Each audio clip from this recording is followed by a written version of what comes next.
This is a special episode of the Subject Matter Minute. During these uncertain times brought on by COVID-19, your state government is attempting to do what is required of them to bring the pandemic under control. Things are ever changing, and the Subject Matter Minute will try to keep you in the know. And now, today's special episode of the Subject Matter Minute. Hello, everyone. Welcome to another COVID-19 inspired episode of the Subject Matter Minute, and welcome to a new era in video conferencing. Am I right? Even my parents are all hopped up on the Zoom right now. We've been doing a weekly Zoom with them, and apparently they do church through Zoom. And they seem to be handling the technology well, so it's definitely a new era in video conferencing. So when I started thinking about what to talk about in this episode, I started heading down a predictable direction. I don't know about you guys, but I've been getting a ton of information from companies in videos, articles, trainings, podcasts about COVID-related things like, teleworking, like I was doing, stress management, what to do when you're stuck at home. So while I was leaning towards doing an episode on staying sane while you're stuck at home, I decided to go on one that I know a lot more about. This episode is on video conferencing best practices.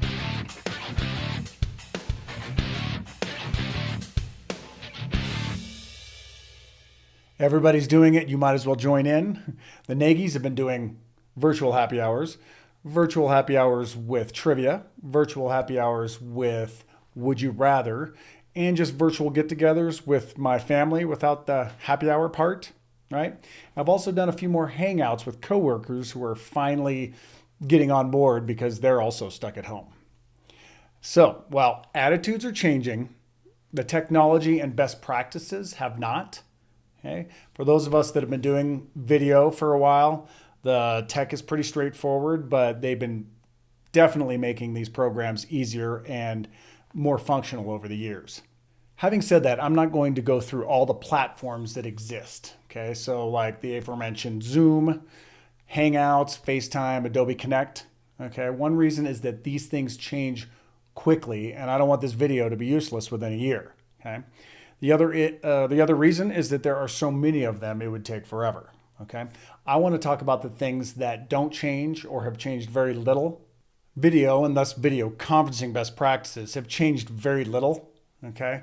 I'm going to mostly talk about work-related video conferencing, so kind of a little bit more formal. All right. So first of all, the video camera. Most of the laptops that the state provides have a built-in video camera. Now, usually it's pretty crappy, but it exists. Okay. If it does not exist, you need to get yourself one of these, okay, little webcam that go on top of the laptop or on top of your monitor. Okay. They are actually much better usually than the ones that are built in. Okay. If you can pull it off, get one. Not just because of the camera, but also because they usually have a much better microphone built in. First of all, create good lighting. Tip number 1, never sit in front of a window or in front of a bright light. It's the most annoying thing you can possibly do in video conferencing. I'm fairly certain I don't have to explain why. Tip 2, add some light in front of you. Right. These cameras will work in low light, but they work really well when you have good light. Okay. I showed you my setup in the last episode, and I don't expect everyone to have this sort of setup. Okay. But it's really easy to put a desk lamp in front of you, or at least sit at the dining room table so the light is in front of you. Next, audio. Now this is where a lot of those laptops really fail, okay? At the very least, figure out where your microphone is, and try not to speak away from it, all right? Better yet, grab your white Apple headphones or whatever other headphones you have that have a built-in mic and use those because the microphone is actually pretty good, okay? And having the headphones in will prevent feedback and make the conference go better. All right. Now there are headsets that are made for this, and if you have them, feel free to use them. All right. Next best thing, or actually even better than the built-in, is, like I said, one of these webcams have microphones built into them. This one's got 2 really good ones actually, and that's generally what I use if I'm using my laptop. Okay. It's very important also that you know how to select your microphone and your camera.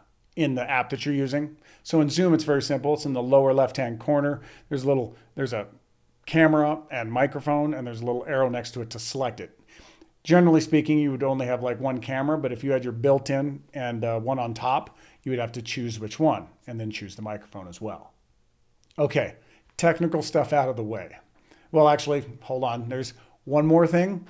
If you're presenting or you are the moderator, you should probably try to maximize your internet speed. Okay, so turn off all the devices that are accessing the internet. Tell your family to maybe take an hour break from Netflix. All right, just play it safe. Keep your internet nice and strong. Next, frame yourself up. Okay, now not all of us are trained in video, but we all know what looks good. Okay, so this does not look good. Okay, right? But this does. All right, we know how to frame up a shot that looks good. Please do it. Okay, next, when you're speaking, look into the lens. Don't look at the screen. Look into the lens, okay? This will make people feel like you're engaged and present. It's a little weird at first, but you only have to do it when you're speaking. And speaking of being present, don't be a distraction, okay? So this includes not typing during the conference, trying not to fidget, not eating during the conference, staying engaged, all right? If you wouldn't do it at a live meeting, don't do it in the virtual meeting. Okay. Also, remember, mute is your friend. The more people that are muted when they're not talking, the smoother the conference will go. Now, completely related to this, don't multitask. Okay. First of all, we can't multitask. It's been proven. And secondly, it's rude. Let's be honest. If you need to do something else during this, maybe you should have said no to the calendar invite. Just saying. And next, don't just take off.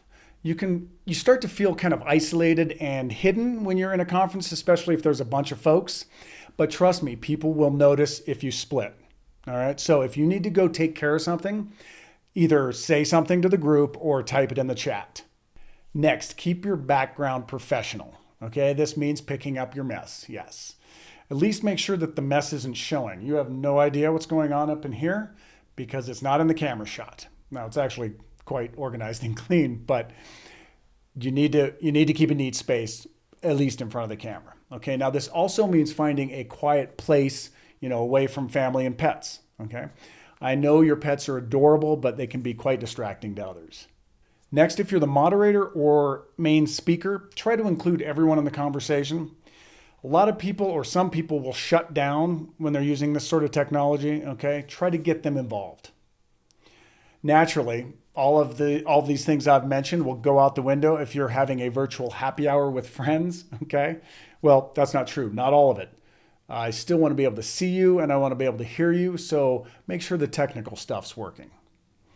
Okay, that's it for video conferencing tips. I have a feeling that this whole COVID situation is going to be a breakthrough moment for the technology and for people's comfort level with it. Just get on board, relax, enjoy it. All right, I'll see you next time on the Subject Matter Minute. You have been watching a special episode of the Subject Matter Minute dealing with the effects of COVID-19 on the state of Wyoming. Check your email for more special episodes dealing with this issue. Thanks for watching the Subject Matter Minute.